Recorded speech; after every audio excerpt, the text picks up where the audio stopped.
And we are live. Oh, are we? Yes. Well, good. Yeah, we are. We just so happen refreshing. to be. Yeah.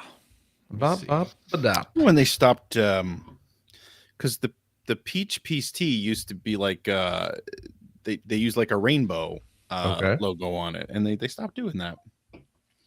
That's too woke. Oh, yeah? I guess it was. Too Yeah. woke. Oh my god. And how come Batman doesn't dance anymore? The Batusi? The Batusi. That's in and I know this because we watched a few episodes of the 1960s Batman recently. That's in the first episode.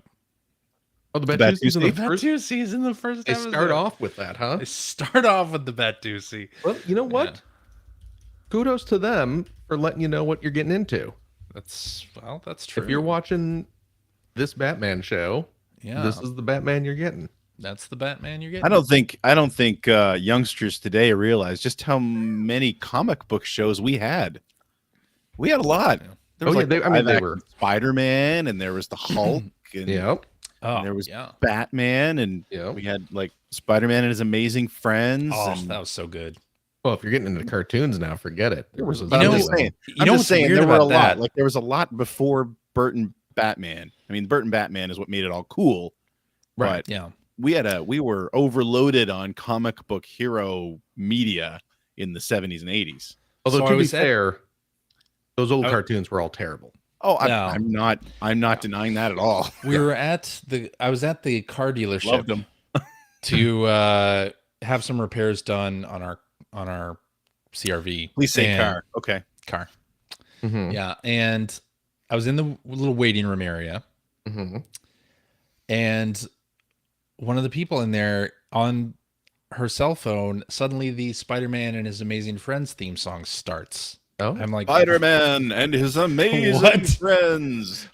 What is going on here? Why?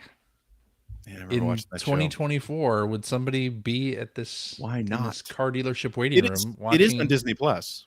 Is it really? Mm-hmm. Oh, okay. Well, then that's probably why. Yep. They were watching that. Yeah.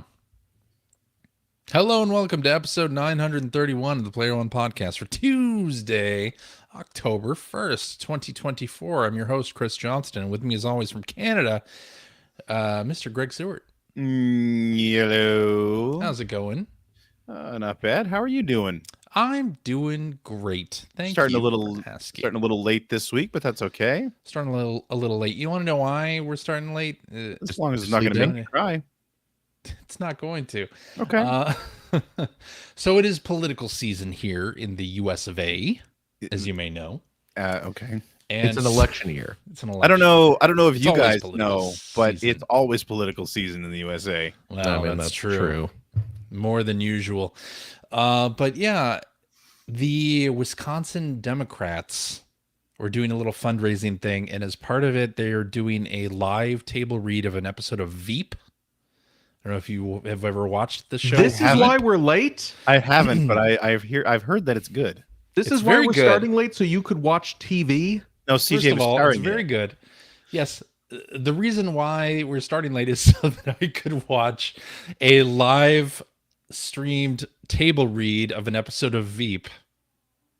Yes, I mean Julia Louis-Dreyfus is a treasure. She's a treasure, absolutely. So, I don't Jason blame Alexander was on there too. Oh my god, as one of the roles, and Larry David was there. So it's really like a Seinfeld and Veep kind of thing going on.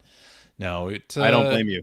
It was really good, and it was going to start at 5 p.m. Pacific, and I was like, well, maybe we can bump the podcast back a half hour. I know those losers have nothing better to do. And I can enjoy this live stream that I've donated $20 to the Wisconsin Democrats to watch. Like, yeah. What's your link to the Wisconsin Democratic Party? Nothing. They're the ones that are holding the live stream. You can't vote in Wisconsin. I can't. No, but they are holding the live stream. Even if you say as a fundraiser. So even if you say I've been to the Dells and I'm voting for Tommy Bartlett. I like cheese. Yes. They don't let you vote. Yeah. Yeah. So I don't know. anyway, I did that. From what and I've watched it. It heard, you was guys funny. can just vote wherever you want, however you want, and as many times as you want. That's not true. I mean, That's you're what- not supposed to that's what the talk media's about been it, telling but me. Not supposed to just say it like that. Jeez, Greg. Mhm. And joining me is Phil Theobald from the great state of Washington. I vote in whatever state I please. Gonna say. All of them. You totally All of missed them, an right? opportunity to say that, and voting from the great state of whatever. Here's Yeah. Wisconsin. Yeah. Don't blame me. I voted for Xanadu, the foam house of tomorrow. Oh, Xanadu is great. Xanadu has not existed for quite some time. I imagine not. Yeah. What about the mystery spot? Is the mystery spot still there? Was that in Wisconsin Dells? And or circus, the circus There's museum? a mystery spot in California. I'm not I think aware there's of a one in the Wisconsin. Dells too. Are you sure about that? I don't know. You gonna go to Noah's Ark? You guys live in a weird country. Oh, Noah's Ark, the greatest water park in the Dells. You Yeah. betcha. What about Familyland? Like Familyland? I never went to Familyland. I went to Familyland. Yeah, they had a better wave pool. I Bigger went to wave Tommy pool. Bartlett's Robot World. Same. I rode the ducks. I did not ride the ducks. No, What? didn't ride the ducks. How do you go to Wisconsin Dells and not ride the ducks? It was overhyped. Whoa. Well, how would you know? You never rode them.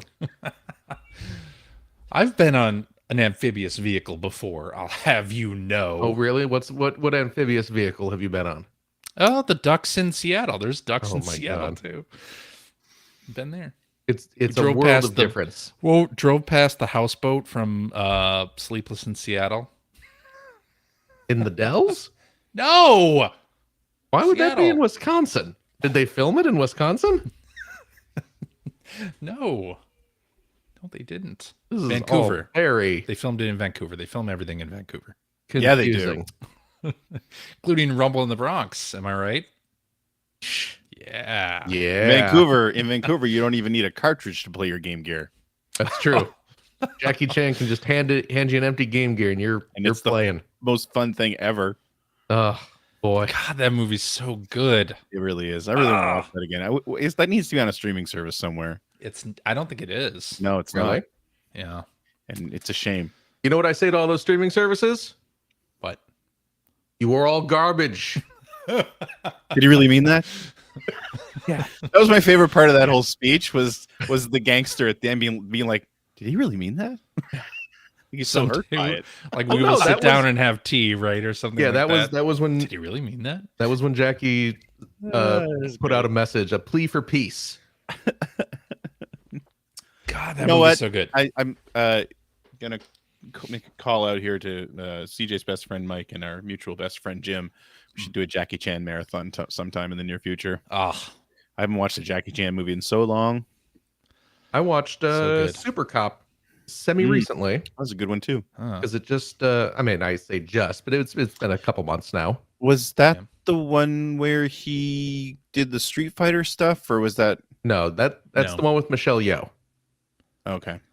Police Story 3, Police Story. Okay, which was released Super here Cop. as Super Cop. Well, it's Police Story 3 : Super Cop, I believe.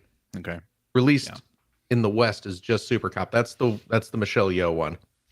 Okay. And it's very good. in the past few months, the 4K Blu-ray of that came out. So when Ooh. that arrived, I rewatched it, Mm-hmm. and it had been quite some time. And oh boy, does it hold up!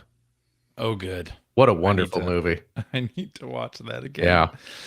I love Super Cop and Rumble in the Bronx. Yep. AKA Red Bronx. Original What? title. Oh, That's the original Yeah. title. I didn't know that. Anyway, Yeah. enough talk. It's time for action. It's time for some action. You're gonna die. Batter up. Yeah. Friggin' Oh, Angelo. God. Love that movie. It's a very good movie. I need to watch that movie with my daughter, clearly. she'll I love think it my too. I think my kids would like that movie too, but I've got to find a copy of it. Yeah. Yeah. All right. Well, hey, Some things happened in video games last week, don't you know? There was a State of Play. Like what? There's a PlayStation State of Play presentation. What is the last State week. of Play? State of Play is pretty. I'll tell you what the State of Play good. is. What? It's pissing me off. Why? I'll What? tell you what the effect is. What's the effect? Bunch of What? games I won't play. Oh, I was Yeah. making a reference, CJ. you were Yeah. making a reference? What That was the a reference. What was the reference? It was a reference to Beverly Hills Cop 2. No, there's some really good looking stuff in that State of Play. That was a Ghostbusters reference, CJ. I see. Yes. I see that now. Yeah. Yes. Most importantly, I'm just gonna kick it off with what should really be the top story from this State of Play. The Lunar Remastered Collection Oh my goodness. from Gung Ho coming out in 2025. Like the one thing in that State of Play that I cared about, other than the Astro Bot stuff. You didn't care about Ghosts of Yote? Ghost of Yote looked awesome. It looks great. Yeah. I have not played Ghost of Tsushima yet, Neither so have I. You should totally play that. That's a I own great it. game. So that is a I got great my game. money. It's Bought just it day good. one. I contributed to that sequel being made just Mm-hmm. as much as the next person. Sure. So yeah, Lunar Remastered Collection Yep. coming out in spring 2025 includes Silver Star Story Remastered and Eternal Blue Remastered. Includes Silver Star Story Complete and Lunar Complete. Eternal Blue Complete. Okay. Remastered. They are There you different go. games. With new graphics. Did you see the graphics in this?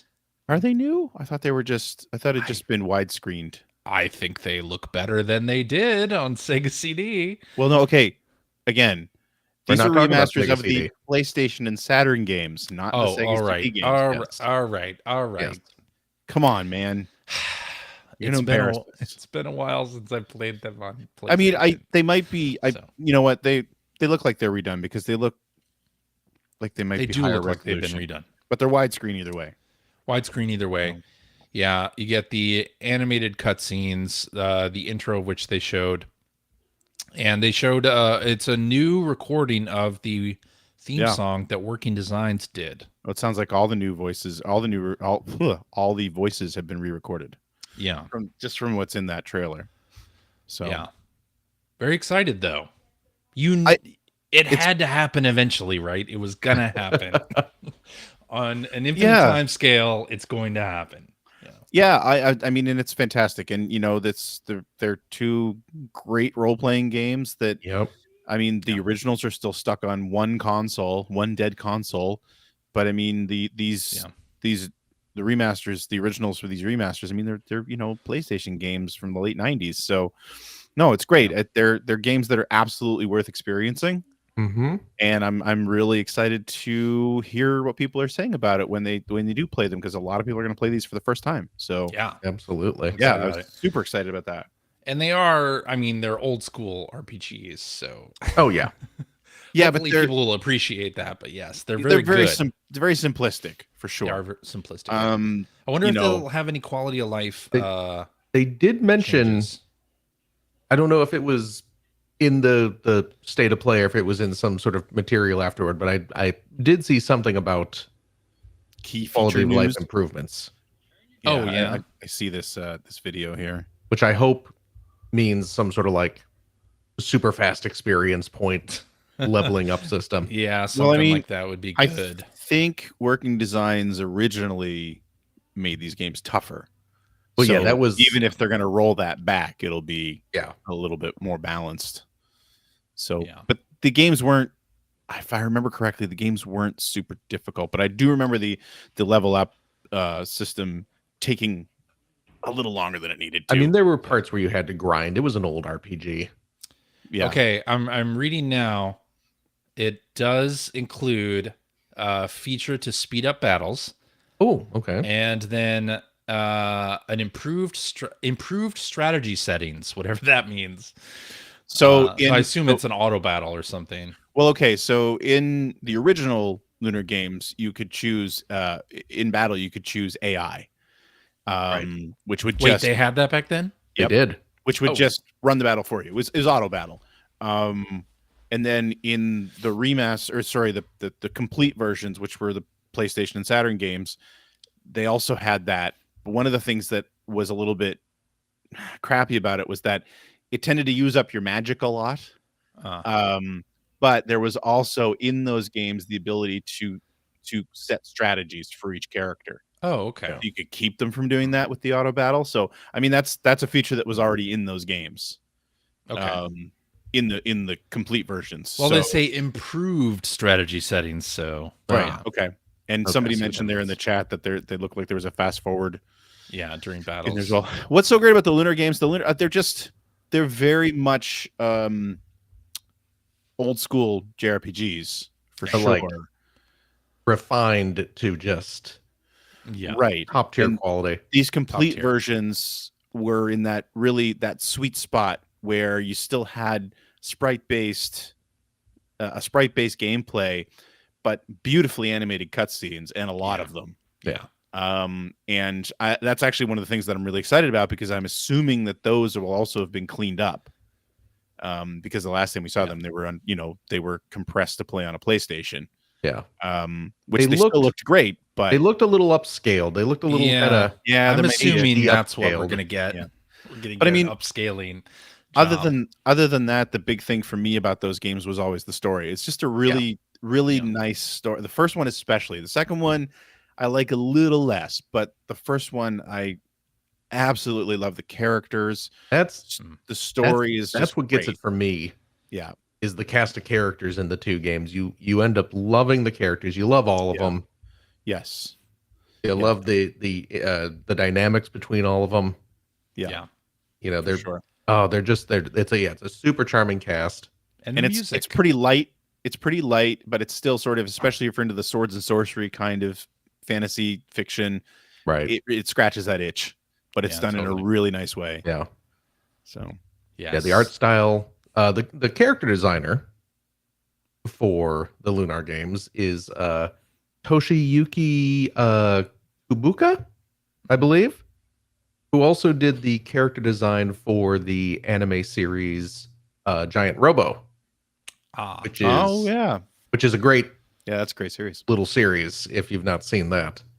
And the character designs in the Lunar games are fantastic. Yeah.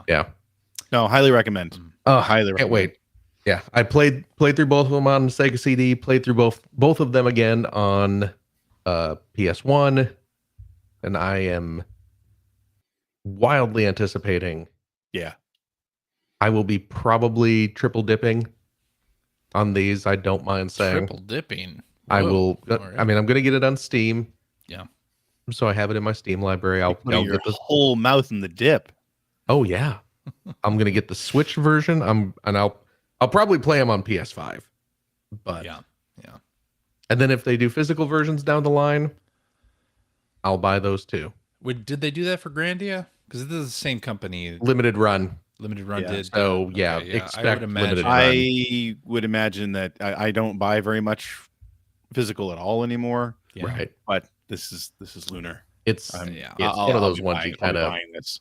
yeah. So Well, that was definitely the highlight. Yeah, there was a bunch of other games For me, too. there But was who a bunch of cares? other stuff. Ghost of Yote looks great. Of course, I'll play that. That's the sequel to Ghost of Tsushima, which is a fantastic game. You should absolutely play it if you have not. I think it's even on the game catalog, PS Plus game catalog. So if you haven't tried it, check it out because it's very good. We also got some Astro Bot news. So there's going to be a DLC released this fall. yeah. With some new bots. It's So a free update. free update. Yes. 10 new bots to rescue. Okay. So the 10 time trial courses. No, only I think 6. No, I'm sorry, 5 new speedrun levels. Yeah. And 10 special bots to go Okay. alongside these levels. So Okay. these are obtained by beating Cheeky Birds racing against Astro, Okay. Oh, okay. according to the PlayStation blog. So, and of course, you'll have the Helldivers squad in that. They were part of the State of Play video. That looks great, as well as Eve from Stellar Blade. So, yeah, I don't care about those games. You don't care about Stellar Blade or Helldivers. Helldivers, one of the best games of the year. Yeah. But very exciting that Astro Bot's getting more content. Hopefully this is just the start of things for that game because, yeah. It'll be fun to revisit. Also have to say I kind of dig in the blue chroma collection stuff. I might... since I think I missed out on the 30th anniversary controllers. No, those aren't limited. The controllers are not limited. They are available for a limited time, but you can order them at any point. Either way, only the consoles that were limited. Chroma stuff looks good. Yeah. And there was another game here that I thought looked really interesting. It's the one they kicked off with. What's the name of it? The Midnight Walk. That looks wild. Midnight Walk. You're playing like that little character that I don't even know how to describe him. And it's also VR. Yeah, also optional VR. Yeah. But it looks really neat. I mean, I have a clue what it's about, but it just looks like I really like the look of it. Yeah, it looks great. I think this is from the developers of Lost in Random, right? Yes, it is. But I've never played that either. But okay. Yeah. Yeah, it looks cool. And it's claymation. Yeah, that's what I mean. I really like the look of it a lot. Like the look is very interesting, yeah. Let's see. There were a couple other things on here. Soul Reaver 1 and 2 remastered. That leaked before the presentation. Oh, right. It's amazing to think back at how popular those games were. Because they really were. Yeah. They were very popular. It's I thought they were pretty decent. But I just remember a lot of people really liking those games. Mm-hmm. So it's good to see them coming out. Yeah. We saw some more Dynasty Warriors Origins. Yeah. You hyped for that, Phil? I'll play it. Okay. I want them to... What I really want to hear happen in one of the Dynasty Warriors games is like you get to the final stage and it's just Romance of the Three Kingdoms. It just turns into that type of gameplay. It just changes into that. Because I mean, that's what this spun off out of, right? I mean, yeah, of course, yes. I would not enjoy that. Or a PlayStation 1 fighting game, 3D fighting game. Oh well, you mean the original Dynasty Warriors? The original Dynasty Warriors. That's true. We didn't talk about Horizon Zero Dawn remastered. So I saw people posting a photo, and I don't know if it's real because I don't care enough to know, but it made it really look like the PS4 version actually looks a little nicer than this. I don't think you saw the correct. It was from a tester standpoint. The textures in the image that they were showing was they were very soft. Oh, I don't know. Like N64 style. Like not that bad, but no, not like supple. Delicate. You said it, not me. I said soft. The velveteen touch of a dandy fop. Oh yeah. But hey, it's only a $10 upgrade for there you go. The PS5 version of Horizon Zero Dawn. How much is it to upgrade to the Lego version? You can't. That's the one I want to play. You can't, but they had a new trailer for that as well. That comes out in December. Yeah. I'm sorry, November 14th. Oh my. Like tomorrow. Yeah. Oh my gosh. My God, we're into the end of the year. It's October now. Yeah, not as we record this, but as this was released. Yep. Yeah. So a lot of good stuff from the State of Play. I thought it was a pretty good show. Not terrible. Not a ton of stuff that I'll personally play, but a lot of stuff that looked good. There's a decent amount of PSVR 2 announcements. Yeah. Which the great thing about the PSVR 2 stuff, I thought they didn't section it into its own, this is all VR 2 stuff. They kind of sprinkled it throughout. And then, of course, that one game that you were talking about, Midnight something. Midnight Walk, yeah. Has PSVR 2 compatibility, so the little logo appeared in the corner of the screen, but it's optional. Yeah. Which is good. And then, Hitman VR and the Metro thing, like those are big titles that I think people who like those franchises will enjoy in VR. Mm-hmm. Yeah. So, yeah. Bring stuff out, man. I need a reason to use my VR headset. Would you play Hitman VR or Metro? No, but I'll play that Midnight Walk game. You'll play that in VR? Okay. Yeah. All right. Yeah. Well, Atari released a DLC pack for Atari 50, the anniversary collection, and it includes new games. Oh my gosh. Which we're probably going to talk about in what you've been playing, because I know Phil and I both played this. We can go ahead and skip. We can skip. I was just going to say, yeah. But I mean, they also released a season pass. A season pass, yeah. Because this bundle was not the bundle that has the Intellivision stuff. Right.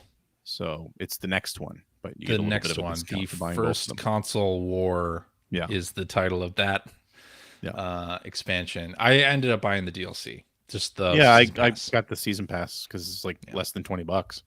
Yeah. So excited about that. Assassin's Creed Shadows got delayed to February. Apparently February going to be a very busy month again. Now you know what you're getting your girls for Valentine's Day. Yep. Assassin's Creed Shadows. Yeah. Yeah. And traditional Valentine's Day gift. This came after Ubisoft canceled a Tokyo Game Show presentation about the game. So it must have been like a really sort of late decision to delay it to February. So do you think that what happened with Star Wars has anything to do with that getting delayed? Yeah. Yes. In fact, I think they've basically said that. Oh, did they say that? Okay. Yeah. Ubisoft delays Assassin's Creed Shadows, drops traditional season pass model. I'm reading off Video Game Chronicles, and says the move comes after Star Wars Outlaws failed to meet expectations. So they are not going to do their traditional season pass thing. Apparently, they're going to. Good. Let's get rid of all of them ever. Yeah. They're going to do an expansion, but the first expansion will be free for everybody. So, yeah. There you go. And it'll be on Steam day one. Ubisoft has not done that in a long time. Very long time. Yeah. So, that's good. Yeah. And Ubisoft apparently is committed to improving the quality of Star Wars Outlaws. Well, I imagine they spent a lot of money on that. I have to imagine they did, yeah. I've officially put that game down until the end of November. Oh, yeah? It's official? That's according to their timeline, that's when... Oh, that's when more quality of life fixes are coming? Well, they're doing it in 3 parts. Mm-hmm. And I forget, I don't have the list in front of me, but it ends in November. Yeah, they're adding some things, updating some things, and then I think it's like November 21st or something. Okay. It's going to come out on Steam, and the first story pack comes out, and I think that's when they are adjusting like some of the stealth stuff or whatever it is they're doing. Yes. Well, I think they already made adjustments to the early stealth stuff. Yeah, but this is like this is more. Less, quick slap a bandage on it, and now we're actually going to spend a little time thinking about it, I suppose. Okay, all right. Yeah. Well, in case you missed the news, Meta announced the Quest 3S last week. What's that? It is a new Meta Quest headset that is lower priced than the regular 3, and it does not have the pancake lenses, but it has the color pass through and a lot of the other spec bump of the Meta Quest 3. So you're missing out on a couple of things, but you're gaining the graphical power of the Meta Quest 3. That's cool. For only $299 is where it starts with 120. $2.99. Not bad. No. Wow. Bargain at twice the price. Time to get back into the virtual revolution. Mm-hmm. The other thing is that it's coming with Arkham Shadow, coming with Batman Arkham Shadow. as a bundle, and then you get 3 months of MetaQuest Plus. Okay. As well, if you order a MetaQuest 3S. So okay. I mean, if you want a low cost way to get into VR, I think the 3S is really great. I really like pancake lenses of the MetaQuest 3. I just like pancakes. And pancakes are also good. But not having to have like that sweet spot, especially if you wear glasses, like not having to like adjust to a sweet spot in VR is very nice, and that's what pancake lenses affords. So okay, yeah. But hey, 3S is a perfect way to get into it, and you get Batman Arkham Shadow as part of that. That's gonna be like a $50 game. That's a full game. Look at that right there. So the CJ. And if you haven't seen new trailers of that, it looks real good. So does it? Just saying. Looks good. Yeah. What's that? What's that, Phil? I looked up the Star Wars Outlaws roadmap. Okay. October 3rd. Man, Bug you know fixes? what? I could have used a roadmap on that first planet because I kept driving out of the mission zone. If only they had provided that roadmap earlier. They'd given us a roadmap on day one. Perhaps they will. October 3rd, we have bug fixes and improvements. October 24th, we have quality of life improvements. That seems like we're a roadmap. Sounds vague. That could mean anything. Yes, it could. Really? Yeah. November 21st, you got the Steam release. You got this first story pack being released. Yeah. You have free additional contracts. Oh. And combat and stealth improvements. I like that. I like all of that. So I guess I'll hit pause on that as well. Yeah. For a little while. Yeah. I told you I started liking the game a little more. Yeah. It's actually not bad. I don't have time to play that crap. I got to Tatooine and started doing more stuff, and yeah, it's. Did you find Luke's house? They do have, you can go there. Yes, I know. Yes. That's why I'm asking if you. found it. I went through Luke's house. They have you go there. Did they have? Oh yeah. Was there any blue milk? There was no blue milk that I saw. Were Uncle Owen and Aunt Rue dead already, or didn't? No, I don't you think go so. Kick around their skeletons? Shouldn't they have been dead already? I thought this takes place they- right after the Death Star blows up. they've been dead. Somebody else moved in. Oh, Somebody else moved in? No, Really? no, There's someone else living in Luke's old house? no. Is it that nothing old there. lady who goes, "Storm's coming, Annie"? from Phantom Menace? I Nope. feel like she'd probably be dead by now. Nah, they're aliens. They live a long time. She does. Yeah. She was a human. You know how old those Yodas are? You don't want to know. You know how Chewbacca's can live for hundreds of years. Chewbacca's. Hey there, Chewbacca. Okay. You calling me Chewbacca? You know what? Whoever wants to own it. All right. That's yours to accept. Well, I think we have landed in what you've been playing territory. So I will hand Landon's this not over. a system, he's a man. I'll hand this over to Greg. Tell us about Orlando what you have been system. playing, sir. I finished Astro Bot this week. Yay! Nice. Yeah. How'd that go for you? I haven't. I really loved. Okay, when I say finished, just so you know, You beat the didn't final platinum boss. it. I beat the final boss. I Right. didn't platinum it. You rolled credits, I rolled credits, yeah, which was a lot of fun, by the way. Credits were really cute. right? Very heard that. interactive. No, but so I finished all the galaxies or whatever you want to call them, and went and did the final level, which was fantastic. It was a very Astro Bot final level, and I was all on board for it. Yeah. I thought the final boss was great. Really enjoyed that boss fight, and my God, like the quality and animation of that boss was straight out of a Disney movie, basically. They did such an incredible job, and everything about that all the way up to the end was Was great. And I don't know, CJ, if you played any more, if we can talk about that. Okay, so did you get to the stage that Phil and I were being coy about last week? No. Jesus Christ. Anyway, I think looking back on it, I think, I mean, all the stages were quite creative. I don't have, I'm not, and me saying this doesn't mean that I disliked any of them, because I really did enjoy all of them. I thought they did a great job of making pretty much every stage feel interesting. Nothing in that game feels generic, which is great, and just kind of what you expect from them. But I loved pretty much every part of them creating sort of post-boss levels that were based on Sony properties.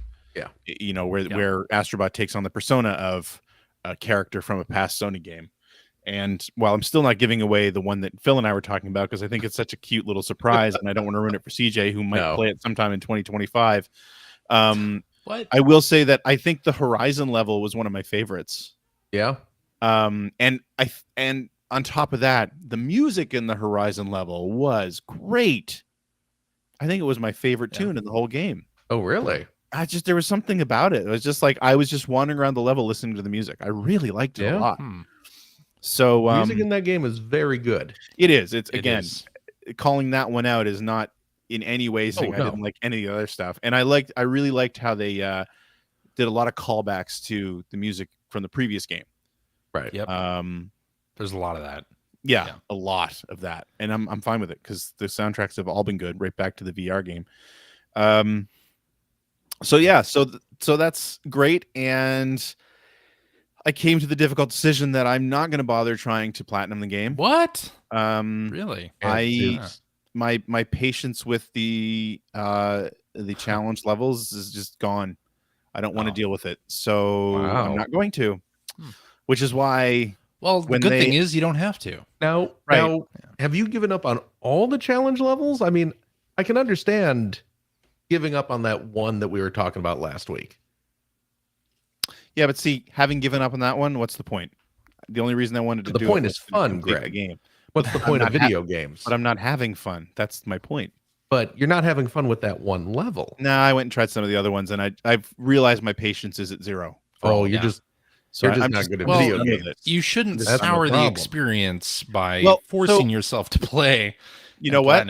That's exactly it. That's what CJ said. It is exactly right, and that's exactly my position on it. Which is, I've really enjoyed the game. I enjoyed almost all of it, and when I finished it, like, I was getting pretty sour on the game because I kept going back and trying those challenge stages. And when I finally said, you know what, I'm just gonna do the final level. Yeah, final level was fantastic. Yeah, the second it started, I was like, this is amazing. I love this so much. Yeah, and then the boss was great. And the end credits were amazing, and I was enjoying it. And by the end, I was smiling and I was elated. I was feeling so good about that game. And I just decided, like, I don't, exactly what CJ said. If I was to go back and try to do those challenge levels, my memory of this game is going to be those challenge levels. Right. Yeah. Is going to be dying over and over again on things I'm not having fun doing. So you know what? As much as I really want to, I would love to get all the bots, is really what I want to do. I'm not going to. And to the point, I don't know that I'm even going to play the DLC, to be honest. I'm kind of happy to put a bow on this and walk away saying I love this game and not think about it again. Fair enough. That's perfectly valid. I think that's a fine way to approach it. I mean, that's what I ended up doing with Mario Wonder, if you recall. Yeah. I 99%ed Mario Wonder because that final challenge stage at the very, very, very end of the game was just too frustrating for me. So I packed it away. Yeah. So fair enough. Yeah. So yeah, that was again, it was kind of tough because the previous game, they didn't tie any of that stuff to the whatever these were, the time trials. Right, no. They didn't tie into the bots or anything to the time trials, and I kind of wish that they'd done the same here, but they didn't, and that's fine. The main game was fantastic. I loved it. One of my favorites of the year, and I'm happy to leave it at that happy memory. and move on to different games. There you go. So I did finish the chameleon stage, the chameleon world. okay. Yeah. And I'm into that sort of final hub area. And the last level I did was the pirate ship stage. Pirate ship stage was good. Great stage. Yeah. Yeah. Yeah. Really fun. Really like that a lot. It's a good game. It is a very good game. It continues to be a very good game. Yeah. It sure is. I'm nearing 200 bots unlocked. Okay. I'm at like 294 or 5 or something like that. You should just close it out. Nope. I'm at 305, I believe. Wait, I thought there were only 300. You spoiling this? Good. You spoiling this for me? Damn it. Not if you're good. All Actually, I believe they do count the ones that you unlock in They do. Yeah. Astro's Playroom. Yeah. Oh, really? Oh, okay. Yep. Oh, all right. That makes sense. So there's an extra 4. Okay. Yeah. So moving on, one of the other things I played is, I know Phil, you played this as well. The Atari 50 collection. The first DLC pack. Was it the first? This is the first DLC pack? Yes. I guess it is. The first DLC pack came out this week. And yeah, I kind of stopped everything and went through that because you can get through all the documentary stuff pretty well. I think I hit a bug. Oh? It just opening that track listed me at 100%. It did that for me as well. Yeah, so really? there's a bug. Oh. Which is kind of silly to be disappointed by that, but it kind of you just didn't get that little dopamine hit of each little icon. Oh, is that why the little icons weren't making the noise? Yes. Yeah, you didn't get a little like. So I guess I ran into that too. Is the second you turn it on, it says you've explored it 100%. Oh, yeah. Damn. I was going to every piece of key art and yeah. Anyway, I mean, still do. Yeah. Well, yeah. Anyway, I interesting. did, but yeah. So I mean, it was pretty cool. I really liked how they kind of jumped all over the place on this one because some of it is just sort of they focused a lot on the arcade division versus the consumer division at the very beginning of it, which is interesting. Yeah. So there's a fair amount of arcade games in this one, which is kind of nice, including like stuff that I'd never played before. Like Superbug and Red Baron and stuff like that. Oh yeah. But I really liked how they talked a little bit about the Sears stuff. So for anyone who doesn't know, the Sears had a deal with Atari, and they actually rebranded a lot of Ataris. Well, they rebranded the console called the Telegame, I think. Sears Telegame, and then they actually rebranded and renamed a lot of games and released them as Sears exclusives. And just had some of their own games as well, which I always thought was really interesting. But they kind of touch on that in this one, which is great as well. But I gotta be honest, the biggest thing I loved about this is that they focused a whole section on Berserk, because I love Berserk. Berserk is good because you're getting 20 versions of it in this the different ports of it too, in the 5200 version. Yeah. Yep. 3200 version, 2600 version, the voice enhanced 2600 version that Mike Micah worked on. He just did that. That was just him. Yeah. So, but I mean, I'm just saying, I was a big fan of the game in the arcade, and I had the 2600 version for our machine, and I don't know if I had it or my stepfather had it, but either way, I had access to it. Right. I played it a lot because Berserk on the 2600 is a really good port of Berserk. It really is. Like, it's really, really good. And they call that out. I think it's Mike who actually calls it out in the interviews. Somebody points out in the interviews how, like, you don't get any of the flicker. I mean, it's really solid. Yeah. So, and I remember playing a lot of that when I was a kid. You know what was weird is the 5200 version was worse. Well, I mean, yeah, the 5200. Yeah. But for as much as I played of Berserk back in the day, and as much as I enjoyed it, I never played the sequel. Me neither. Which is called Frenzy. Yep. Until playing it in this collection. Yeah. And it's okay. It's not Berserk. I mean, it's You know what? It's a solid enough sequel. They add a bunch of new hazards. And you get the walls and things like you that. get the ricocheting shots. You get the destructible walls that you can shoot through. No, it's good. It's a very solid sequel. I don't think. like it as much as Berserk. I like Berserk more. You're right. But yeah. So overall, I was pretty happy. And then they go into a bunch of fan developed stuff near the end. Yeah. And talk to a bunch of people who are homebrew. Thank you. A bunch of people who are in that community, and it's kind of neat to listen to that too, because a lot of them are sort of reminiscing about how the homebrew community started back before you were on forums and before forums were a thing. And it's kind of neat to listen to that, and it's kind of made me feel ancient that they're talking about that stuff like it was so long ago. Stuff that was happening in my 20s was so long ago. Yeah. But it was some of those classic gaming expo I know, where I think I bought Combat 2 at a classic gaming expo in the day, and then they also did an Adventure 2 that was released at and that's on this. Adventure 2's on here, and a couple others that look awesome. So overall, I was pretty happy with it. I'm way more excited about the Intellivision chapter, obviously.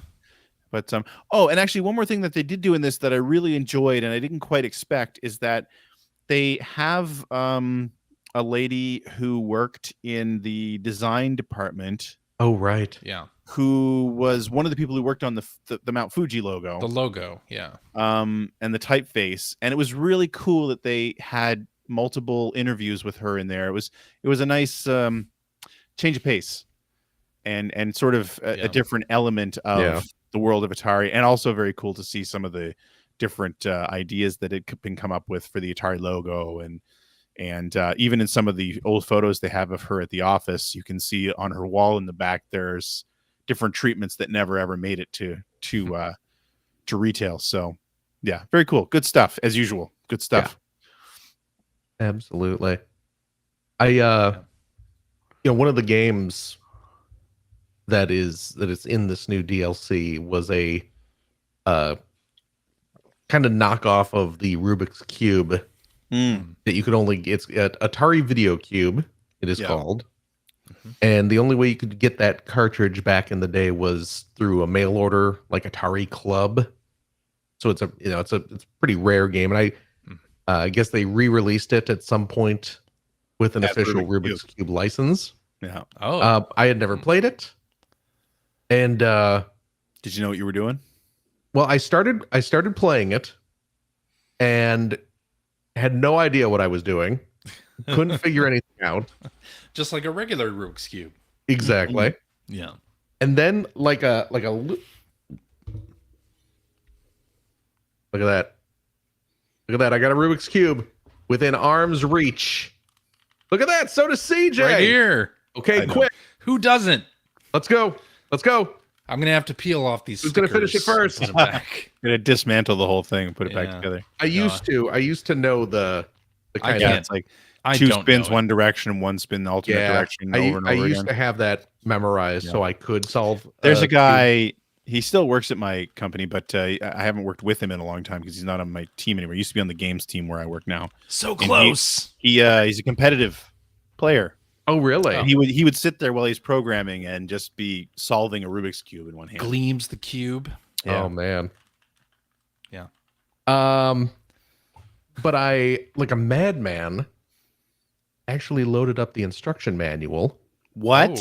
Whoa. And read... I didn't even know that section worked. And read the instruction manual for Atari Video Cube, figured out what you're supposed to do and how you do it, and then I went back and tried again, and was able to kind of, I knew what I was doing at this point, but I still didn't really get it. But after I played it for maybe about 2 minutes or so, it just kind of clicked. And then I was like, oh, I'm actually having a lot of fun with this. This is a neat little game. And I went through and I actually solved the cube, and I was very proud of myself. Nice. And the way the game is set up is it tallies like how many steps you take. So, it's not so much just solving the cube. It's, how quickly can you solve the cube, using the least number of steps. Mm-hmm. But it's actually it's a pretty fun little puzzle game. I had a surprising good time with it, considering I had absolutely no idea what I was doing with it when I just tried going in blind. So nice. Yeah, it's worth checking out. It's worth playing through a round of it just to see how it works. Okay. But anyway, Greg, hi. It's still what have you been playing? Oh, sorry. What have you been playing? I only say that because I think the last thing you've been playing is what I've been playing as well. And I've been playing it too. Right. So let's talk about that. So, of course, the other thing that I've been playing this week is Zelda. Legend of Zelda Echoes of Wisdom. Yes. Yeah. Which is not a traditional Legend of Zelda game. It's using the Link's Awakening remake engine. Yeah. On the Switch. So it's got that sort of what's that camera technique called that they use in this game? Chiaroscuro. I don't remember what it is. Anyway, everything tilt shift. Tilt shift. That's it. Okay. And everything looks sort of tiny and plastic. Yeah. Yes. It's a gorgeous look. I'm really glad they decided to reuse this engine for another game. Me too. Except what? Using that engine for another game also means the technical hiccups that Link's Awakening had. Only this time they're kind of exacerbated. Yeah, they're because worse. They are worse. Yep. That's unfortunately, it's so noticeable. It's very noticeable. Like Link's Awakening, I don't think it bothered me. I don't remember it bothering me. I don't remember bothering me at all. But in this one, I can tell when it dips. Oh my god, yeah. And it does it so often. Yeah, it's like, oh. Nintendo, you got to release the Switch 2 and clean this up. Anytime the game has to scroll in the overworld, especially if you're in an area where there are a lot of trees, and a fair amount of shrubbery and stuff like that you have to deal with, or enemies. Whenever the camera is moving, it's stuttering. It struggles, and it's really noticeable, which is a shame. It doesn't ruin the game. At least I've found it ruins the game. No. But it's so noticeable. All I could think of is like, wow, it's really time for new hardware. Yes, it's past time for new hardware. My gosh, but it's I agree with you. It doesn't impact the game, but it is. If you noticed it in Link's Awakening and you didn't like it there, you're really not going to like it here. Yeah, absolutely. But anyway, so the other thing here too is, of course, the gameplay is not traditional Zelda. You're not running around as Link swinging your sword. Well, not after the first 5 minutes anyway. You're playing as Zelda, and it's all about summoning different monsters and different items. Yep. And having them do the dirty work for you, or using the different items to solve puzzles. It's very heavy on the puzzle solving. Yeah. But also still pretty combat heavy.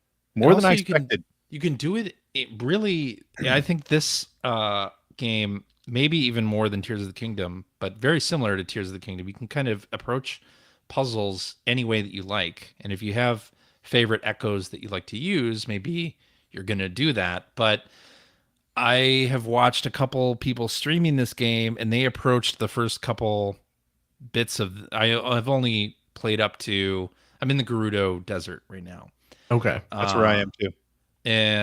But I watched some people play the opening of the game in the first dungeon, and they did some things that I didn't do, and approached things very differently, or skipped over entire enemy encounters that I decided to stay around and deal with, whereas they just skipped over it. And very interesting to kind of watch that happen in a game like this, where it is more about improvisation and how you approach each puzzle or combat encounter, and it can be a wildly different experience. Yeah, and I like it. I haven't fallen in love with it though. Really? No. Yeah, because I can't. I especially with the combat encounters. I don't know. I feel like I'm doing something wrong. You know what I mean? Like I feel like I'm not tackling things the most efficient way, and I think it's just sort of wearing on me. But the bigger thing is that I found is I feel like I haven't been playing the game very long yet.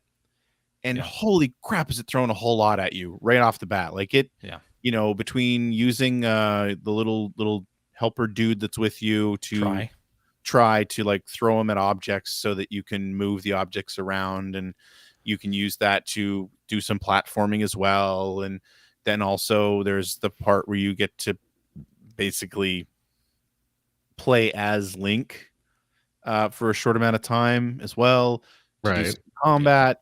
And oh my god, I have so many echoes now that same I think that's my bigger issue, is that it's the flow of the game is so disjointed because I stop and sift through that menu so frequently that it's kind of like, I wish there was even if I could, there's got to be a better way. Even if you could assign your favorite 4 to buttons or something like that, right? It would be better. I mean, they do have you can sort them in different ways when you bring up the menu, and it I think last used is like the first of those presets, and you can bring that up, and that works pretty well. Or you can pause the game and go through it manually at your own pace. Right. I mean, I guess what I'm saying is that, and I get that, and I have my menu set up to most frequently used. Yeah. Which I've been finding more useful. But I mean, I feel like I'm not that far into the game, and that list is so long. It's very long. Yeah. Yeah. And it's not even like an inventory where things are going to disappear. No, this list is only going to grow. Only going to get bigger. Yeah. So that's the thing. Like I'm enjoying it. It's different. And I do like sort of the puzzlish aspect to it, because of exactly what you said, CJ. There was one sort of dungeon area that I was going through where I'd completely forgotten I had an echo for a trampoline. So I was stacking things like crazy to make high jumps, and then I didn't realize until I'd finished. It's the section where you go into the rift for the first time, but there's a dungeon that you do in there. And there was like a couple spots where there were these really big gaps. I was like, man, what am I going to do here? Some really high jumps. And I'm like, so I'm stacking up. Like, I think my most frequently used echo that's not a monster is the bed, because it's easy to stack them. Definitely and build bridges with them. But which is funny, because I think when you first learn to create them, it kind of tells you that. It's like, hey, you can, stack these kind of offset and they make bridges and stuff. But so I didn't realize until I'd gone through that whole section, and there's a boss there and everything else. It's like one of the first big bosses. Yeah. And then I went back to town and I saw the trampoline sitting in the middle of town. And it's like, right, I have a trampoline echo. I didn't use the trampoline once. Oops. Wait, I really? haven't used the trampoline even once. I use it now. Wow. I've used it in Gerudo Desert a few times. Yeah. I should use it. I have not. I've just I just finished that first dungeon in that rift and fought that first boss, which was cool. The rock, rock cool monster, and I've gotten out. Monster.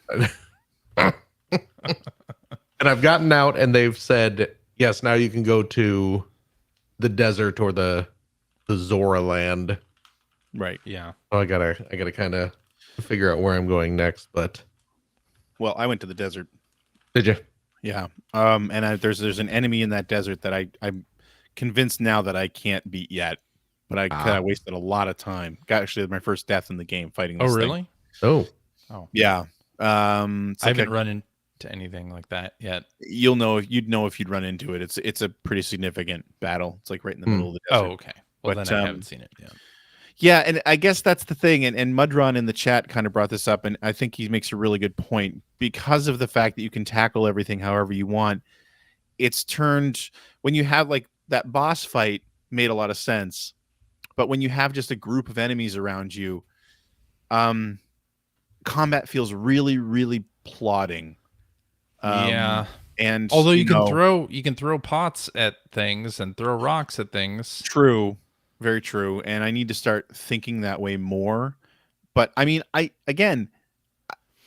I'm really torn on this game right now because at the same time, I kind of love that it's making me think about different ways to tackle things. Like there was a roadblock that I came up against. It was just a side quest.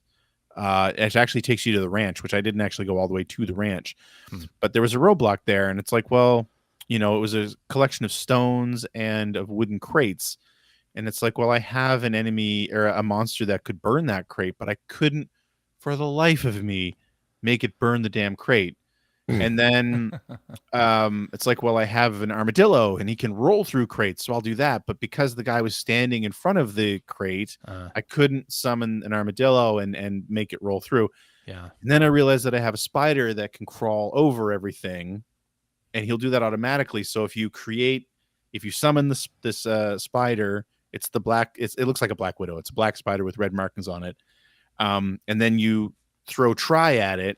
And then you bind yourself to it, and then just let the spider carry Zelda. The spider will crawl over the roadblock, and then you can tackle the roadblock from the back where you've got all the room to summon the monsters. So I mean, like, that was a great example of like, this is what this game's built to do. Right? Like, this is how they want you to, it's a bit of a sandbox. They want you to tackle, they want you to think outside the box and tackle these things in a different way. And that was a great example of the game on a small scale, of the game working really well. But then, like, in the Gerudo Desert, there are these enemies that, and I think they're out of a previous, they might have even been out of Breath of the Wild or something. They're like zombies, and they scream. Yeah. And they freeze everything, including your summoned monsters. Yeah. Fighting those takes forever. And I just summoned two of the spear throwing. But they get frozen. They get frozen, yeah, but eventually... Yes, there was a lot of waiting around. There's my point. Eventually. Yeah. And it feels like most of the battles in the overworld is that they'll be over eventually. Yeah, here's the other thing with that. Like, I wish, and you can press, I forget if it's ZR or ZL, and highlight an enemy. I wish that was easier to do. Like, maybe while holding ZR, can I use the analog stick to select an enemy on the screen? Right, because I think it selects what's closest to you, and monsters you've summoned count as what's closest to you. Yeah, like, so I never want to select them. Right. I only want to select enemies. So yeah. Like I said, I'm not in love with it yet. I like a lot about it, but I'm not crazy about it yet. So we'll see. Okay. I'm really enjoying it. I am too. Me too. Yeah. I am too. I like the focus on puzzles. I was worried going into it that I wouldn't dig it just because it's a girl. One of my reasons for not liking the last Zelda game, Breath of the Wild 2. Tears of the Kingdom. Thank you. Breath of the Wild 2. Whatever it was called.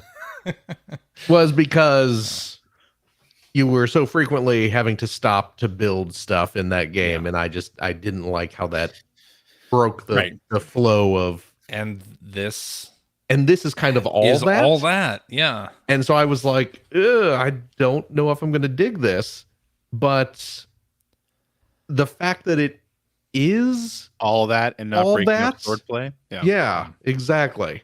Yeah, I get that.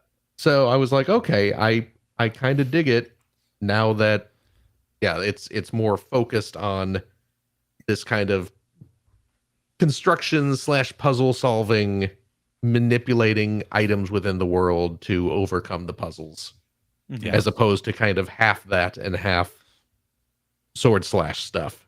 So yeah, I am enjoying it. So cool.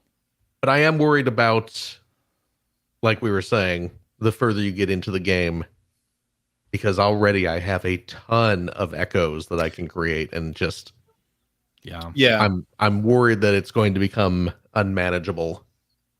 It's feeling that way. I take a look at the map world map and see that I haven't even got a quarter of it filled out yet. Right. Yeah. And the list already feels too big. And how many different kinds of beds? Well, and so that's one of the other things I'm trying to figure out, because actually for me it's the pots. Because every design of pot you can grab the echo of. And maybe it's because they hold different items. I don't know. Or maybe some are stronger than others. Like, I really don't know. Yeah. And I mean, the experimentation is clearly part of the point. But I'm not sure that I care to experiment which pot is better for every situation. And it's just 5 things on my list now that I don't use. Well, why not? Like sativa? Yeah. I don't understand that reference. I discovered today, by pure accident, that you can jump into the pots. Yeah, really? Apparently there's a line of dialogue that says you can do that. Was there? When you first learn the pot echo, it says something about that. Yeah, I must have missed. I only know that because I was watching a streamer play it, and he read that line aloud, and I was like, "Oh, yeah." I must have missed or had forgotten about that line, but I accidentally jumped into a pot today and started hopping around like I was in a little Kuribo shoe. That's pretty cool. It was adorable. That is pretty cool. Maybe that's the reason. I mean, it's not, you're not like, it's not automatically hopping around like Kuribo shoe. I'm just. Maybe it should. Maybe it should. I don't know did you see there was an interview with the development team that came out that, the sort of Iwata asks sort of behind the scenes. I don't think he was asking these guys anything. No, he was not asking them, but it's sort of, they do a behind the scenes series on most of Nintendo's first party big releases. And one of the things that people sort of glommed onto with this game was that this game started life as a Zelda Dungeon Maker game. Oh, okay. And so a lot of people on social media saying, we want that game. I want that game and not this game or whatever. And why don't we have both? Yeah. I mean, there are Dungeon Maker games out now that you can get on Steam or on Switch in some cases. But name one. Super Dungeon Maker. Oh my gosh. Quest Master on Steam. I just said name one. Okay, well, there's 2 for you. Slow down there, buddy. I don't have that many ideas for dungeons. Yikes. Yeah. And I mean, I think it's an interesting idea, but they explained why they didn't go for that in the interview. Apparently it wasn't as fun as you might think. And I can get that. I totally understand that, why it might not be very fun to make a Zelda dungeon. But yeah. I like the game so far. I think it's I do too. I think it's pretty fun. And I'm wondering how long this game is actually. Like, the map is pretty extensive, and will it be Zelda style and there'll be a mid-game doubling of the content? Like so many other Zelda games have done in the past. But, main story 18 hours, main plus sides 28 and a half. Completionist 34 hours. That's on how long to beat, I assume. Nope, that's just me pulling numbers out of thin air. Yeah. Yeah. So it's not going to be a Breath of the Wild or Tears of the Kingdom style thing, maybe, but you know what? There's another check mark in its favor. Check mark in its favor. I don't want an 80-hour Zelda game. Save that stuff for Ichiban. What about 200-hour Zelda game? Absolutely not. You know my favorite Zelda game, right? Link to the Past. Link to the Past, which is what, 12 to 15 hours? Yeah, probably. Perfect. Yeah. Perfect. That's all. That's all I want. Let me get in there. Let me get out. Worlds is better. I mean, I'm not gonna. We're gonna sit here and have a theological argument then. No, we're not, because Link Between Worlds is outstanding. It's a fantastic game. Yeah.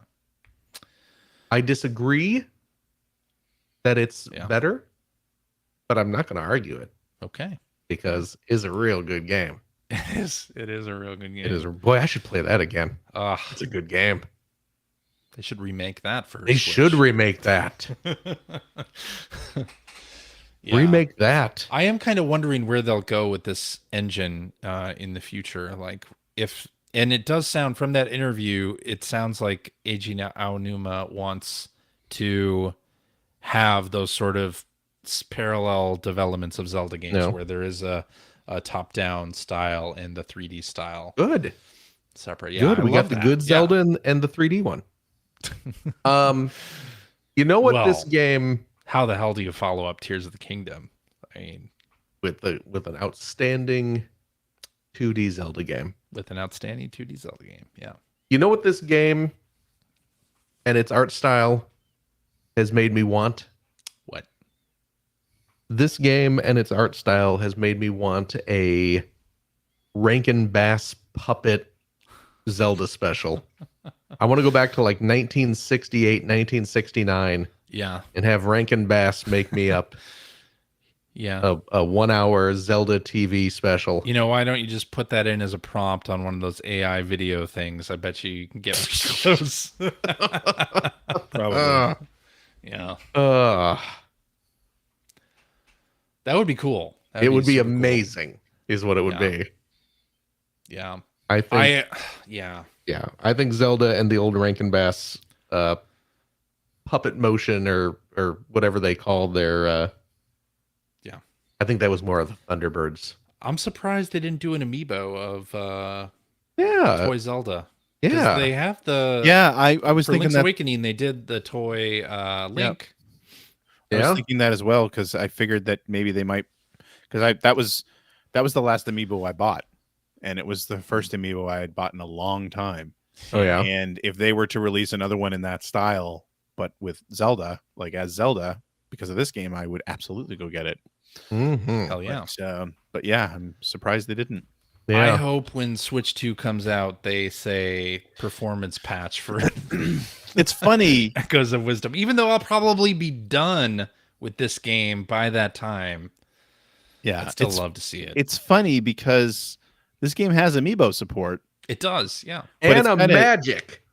That's what Rankin Bass called their animation process. Oh, okay. And a magic. And it feels the amiibo support feels like it's kind of hidden away. I mean, it's it's easy to find in the menu, but they don't make a big deal out of it. Nope. No. I'm gonna have to take all the Zelda amiibo off my shelf. Scan it in one by one. Actually, I'm not even sure what amiibo does in this game. No, I'm assuming just gives you items or like the little items that you. Maybe it gives you echoes. Is that how mix it works into your drinks? Oh yeah, fixins. Oh yeah, for the drinks. Right, yeah. for the drinks. Which I haven't even unlocked that feature yet. You're going to. You're going to very soon. Yeah, I figured I'd be doing it soon. And it's another thing like I don't know. It's like I don't really care about doing this in this game, but I was also like, how many drinks should I actually make? 10. Because thank you for being so specific, Greg. But in a game where you can put down a bed and sleep and recover hearts, do you really need? Have you done that? Have you used this? Yeah. It takes a long time. It does take a while. Yeah. I'm wondering if the different style of beds takes different length. I'm assuming it does. Yeah, I would assume so. But then I also have a fairy in a bottle, and I'm a fairy in a bottle, baby. So there's drinks, fairies in bottles, and all that stuff. So I'm wondering when all that'll come into play because some of those drinks have like elemental resistance, and I'm wondering like where am I gonna need that in something like Breath of the Wild or Tears of the Kingdom? I sort of understood what that was going to be like, but I don't understand what that is in this game yet. Yeah, me neither. I mean, it's the reason I said 10 is because the whole point is that it's like, make me 10 different recipes. Yeah. So, and then I think you unlock something, but I sat there and did that for a little while, and there was just a lot of what are they called? Unfortunate smoothies. Oh, really? When you give them a recipe that doesn't do anything, they're still useful, but they only give you like 1 heart or a half a heart or something like that. But it's like it shows the picture, and like if he's mixed something that actually makes something, it has a little cute name. But this one, it's like a jar, and it almost looks like it's been pixelated out. Oh yeah. I would hope so. And just then like the food in Breath of the Wild. Yeah, and then it says you've received an unfortunate smoothie. which I have a lot of right now. Sounds like something a segment on Jackass. Yeah. Yeah. Anyway, then. Yeah, I mean, this is kind of what I'm going to be playing for the next little while, I think. So it's good to have more Zelda. Yeah, I like that part of this. I just want to try to get through this before Mario and Luigi comes out, because I will drop this like a hot potato when Mario and Luigi comes out. 2 months, yeah. Or I guess I can do it in a month and a half. Not even 2 months. There's too many. By the way, there's just too many games right now. Can we all agree? Yeah, let's agree that we should just stop making video games. There's only more. Let us all catch up. Yeah. All right, Phil. Yeah. You want to talk about anything in your segment? Not really. We already talked about everything. Talked about all the games I've been playing. Yeah. You know what I noticed neither of you have been playing, though, is Plucky Squire. That's interesting. I finished it. It's already game that I was leading my game of the year. Hey, this isn't very good, and you guys were both like, no, it's awesome. That's weird. Well, that's because I wanted to get further in Astro Bot, and I don't know. I feel Zelda came out. I feel what's weird is that you equate putting something down because there's something I want to play more as me hating the thing I put down. I'm just saying, you guys seem pretty enthused for this game that you've already forgotten about. I didn't forget about it. I haven't forgotten about it. It seems a little odd. It's still, I'll tell you one thing on my PS5 home screen. I'll tell you one thing. What was that? Zelda can stop telling me over and over again that I can teleport to this place now that I've activated this little statue thing every single time. Yeah. Does it really need to tell me every time? It doesn't. Exactly. It's still giving you less talking tos than Plucky Squire does, I'll tell you that much. Oh boy. Yeah. No, that's all I've been playing. Alrighty. Zelda and Atari. Seems good. I mean, well it is good. Balanced gaming. Two good games. Yeah. The old and the new together at last. Yeah. Yeah. Together. Yeah. Well. Yeah. What about you, CJ? I've been playing Astro Bot. Yes, you have. Yeah. You should play more of it. I should. It's really good. It's a very good game. I enjoy it. Yeah. That's all I'm going to say about that for right now. Yeah. I mean, the boss fights are good. Every level I do is great. Yeah. And I'm sure I'll finish it at some point.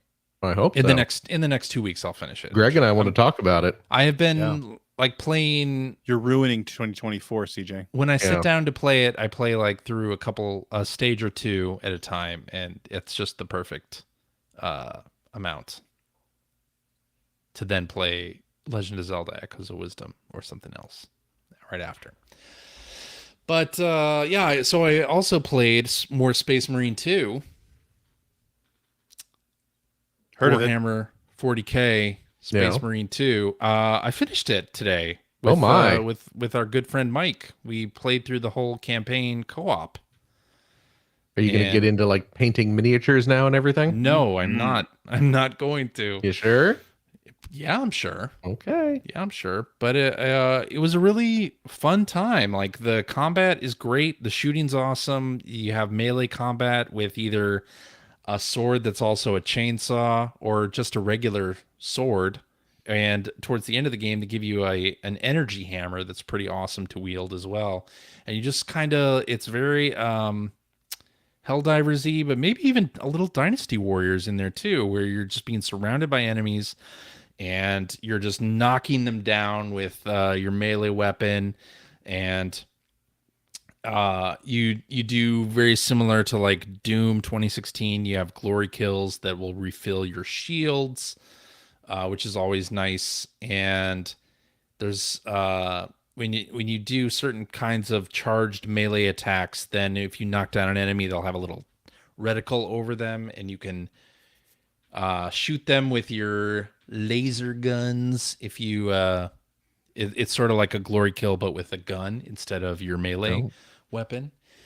And that's a lot of fun too. So a lot of really cool set pieces in this game, like a lot of really fantastical set pieces with the Terminids, which are these alien bugs coming after you, and there's just like swarms of them in the sky, and there are hordes of them just like pouring over. It's very World War Z. If you've seen that movie or played the game, of them just like pouring over obstacles and such.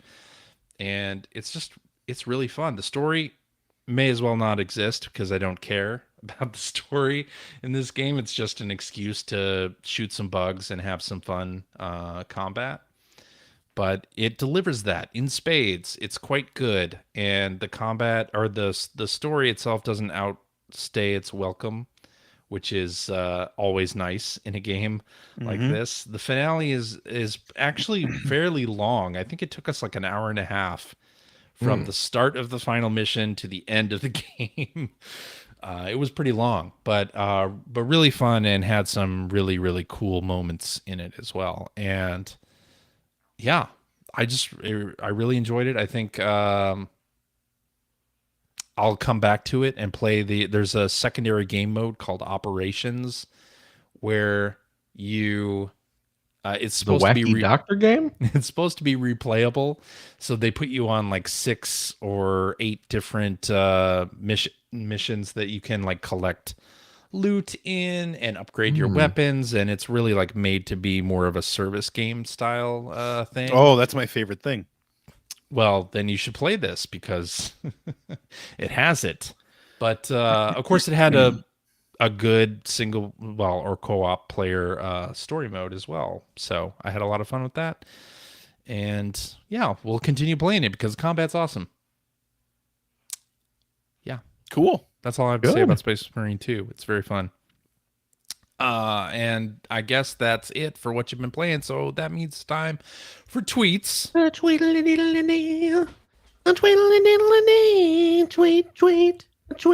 Tweet.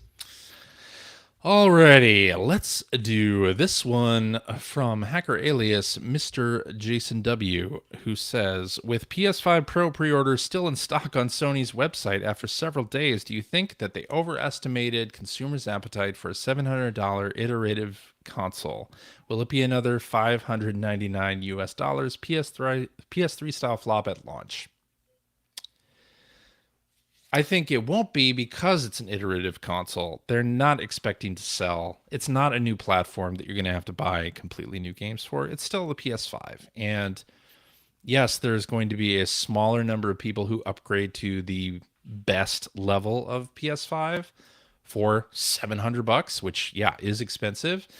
But there will be people who want that. Maybe not as many as would have pre-ordered this console if it was $200 or more cheaper. But but I think this is sort of the first little bit of PS5 Pro. I don't think it's gonna matter really if it flops, quote unquote. Like, well, how will we even know? It's almost like if the PS Portal had flopped, what difference would it make on PlayStation 5? It's still PS5 in the end. I think you're right. Yeah. So people aren't pre-ordering it or trying to eBay the consoles. They are trying to eBay the 30th anniversary version. They also released the 30th anniversary version almost immediately. So yeah. Well, that sold out immediately. Yeah, but not to people who are actually going to play it. Yeah, that's probably true. That is true. Ugh. Unfortunately. Yeah. But yeah, I don't think it'll matter. I think it'll be fine. Sony will be fine. Are they going to survive this? Sony. They are going to survive. Okay, if you say so. Yeah. All right. Let's do this one from hacker alias Namava, who says, last week, Phil went on about a game that enraged him, yet he still finished it. What are other games that y'all hate finished? For me, it was Perfect Dark Zero. Now, finished. To be fair, as many problems as I had and continue to have with Plucky Squire. I played through it because it is a beautiful game. And you're not saying this is a hate finish? Is this what you're saying? No, I do not. I'm not not a hate saying this is a hate finish because Okay. I did enjoy seeing all the environments. I enjoyed the graphics. I enjoyed the charm of the setting. And as I explained, I liked a lot of kind of the puzzles and things like that. There was a lot I really liked about that game. Mm-hmm. There was just some stuff that was very, very infuriating. Yeah. And the fact that it is like an 8-hour game, it's not a huge time investment. I don't know if I would count that as a hate finish. What I would count as a hate finish is Leisure Suit Larry magna cum laude. Oh, wow. You finished that garbage? Which I did finish. Oh. And I hated every second of it. I do not blame you. And I don't know why I finished it. Almost out of spite, I suppose. But that was a terrible game, but I played through it. And I never touched any of the other follow-ups to that series. That's the game you played to realize that Larry was actually dead. To you. Anyway. Larry? Leisure Suit Larry. Oh, Larry. Yeah. The main character. Yeah. Of the game, Leisure Suit Larry. Yes. Wait, where Bill, did you say? I don't know where I got Bill from. I must have looked at something that said Bill on it just in that instant. But yeah, what is trending? The Bills are playing the Ravens right now. Oh. That's why I said Bill. What about other hate finishes? Do you have any other hate finishes? I can't think of a game that I think of any did that with. No. Well, I think if I dislike a game, I'm not going to keep playing it. I would say, yeah, normally I'm the same way. Normally, if it's something that I don't like, I won't keep going. Even if people are saying like, no, you should stick with this, because like if I've gotten to the point where I feel like I've spent enough time on something and I kind of don't care if it gets better at that point, because I feel like I've already wasted the time I spent on it. Although I didn't feel that way about this game, I will say probably a game I stuck with because everyone went on and on about what a classic it was. And I really, really, really liked the series up to that point, was God of War, the reboot of God of War. Because I was not really enjoying that at the start. The reboot, the 2016 game? Or the Yeah. Okay. But I ended up finishing it. And I did end up enjoying it. But I didn't like it at first. So I'd say that probably, and I mean, I still haven't even played the second one. I keep hearing it's great, but I also heard that some of the stuff that I didn't like about the first one was sort of bubbled right to the top in the second one. So I just haven't really taken the time to play it. I see. I mean, Star Wars Outlaws, I did start out hating it as well. You haven't finished that yet. I haven't finished it yet, no. But I like it now. So it didn't even take me 20 hours. God. To reverse my thinking on it, yeah. But who knows? Maybe the next 20 hours will make me hate it again. We'll see. Here's hoping. Here's hoping.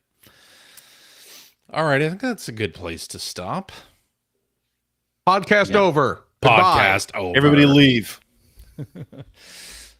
Alrighty, and that is our show for this week. Thank you very much for listening. If you have a question for us or would like to comment on something you heard, you can direct that to @P1Podcast on the Twitters, or you can go to our internet website at player1podcast.com, where you will find our contact information. You'll find blog entries about Sega CD stuff from Mr. Greg Sewer. You'll find Generation 16 episodes there as well, and show notes and links to all the things that we talked about during this here episode, alongside a link to our Discord server, where you can discuss this episode with us and our other listeners. If you would like to subscribe to the Player One Podcast, you can do so by visiting player1podcast.com or by loading up your favorite podcast listening app. You can also check us out on Spotify. You can like us on Facebook. You can watch video archives of our show on the youtubes.com/P1 podcast, or you can watch us live most weeks on the YouTubes, the Facebooks, the Twitch televisions. Just follow one of our many social media accounts to find out when we are doing our next live show. Typically, it is Sunday evenings at 5:30 specific time. Not this week. No. Because CJ had important streams to watch. Wisconsin State Democratic Party business to deal with. It was all because I wanted to watch the table read a Veep. And CJ episode. finds that more important than you, listener. Oh, wow. I think he finds it more important than us. No, that's not true. Oh. Who could blame him? Oh, I see. But typically, 5:30 specific time. So join us. Oh, won't you? And I'll tell you what, if you like what you've heard, and how could you, head over to patreon.com/P1 podcast. Throw a few shekels our way, because we got a lot of $700 iterative consoles that we need to buy to help that small startup company, Sony, from going under. By the way, I have not purchased a PS5 Pro. I don't know if that... What happened? Yeah, I thought you were going to. So I did try to do the 30th anniversary one. I said to myself, if I could get a 30th anniversary PS5 Pro, I'll do it. I said to myself, what a wonderful world. I was not lucky enough to I'm sorry. To get one. Yeah. So no PS5 Pro for me. But maybe when Ghost of Yote is nearing release, I will do that. We'll see. Okay. Yeah. We won't use your podcast, your Patreon funds for that. That would be silly. What we do use those for, of course, is streaming our show and all those costs that come from running a podcast that CJ has to deal with. But I'll tell you what, friendos, if you are a Patreon supporter of the $5 tier, cheap, you gain access to a special weekly bonus episode we recorded right after this, where we play games crack-wise, having fun, doing all that stuff we can't do on the regular show. CJ! Yeah. Do we have a game for this week?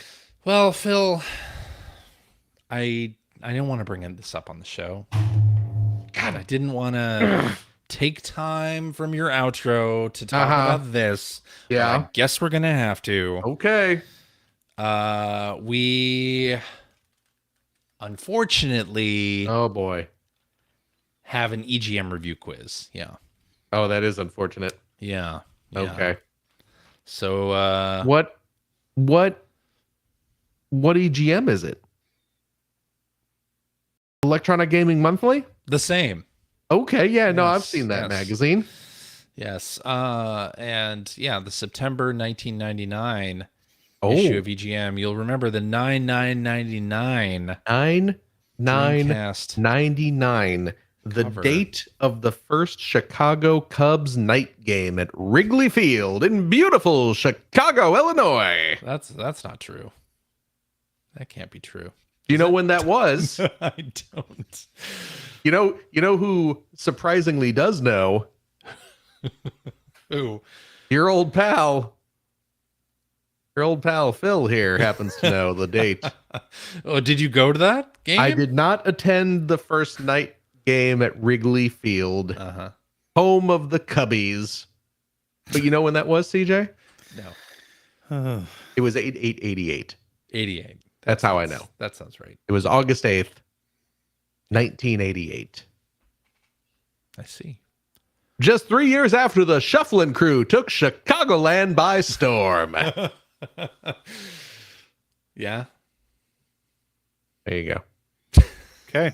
So we have an EGM review quiz from the month the Dreamcast came out. So please look forward to that, Patreon friends. And I'll tell you what, if you have a couple bucks left over, why don't you go to patreon.com/Greg Seward, you cowards.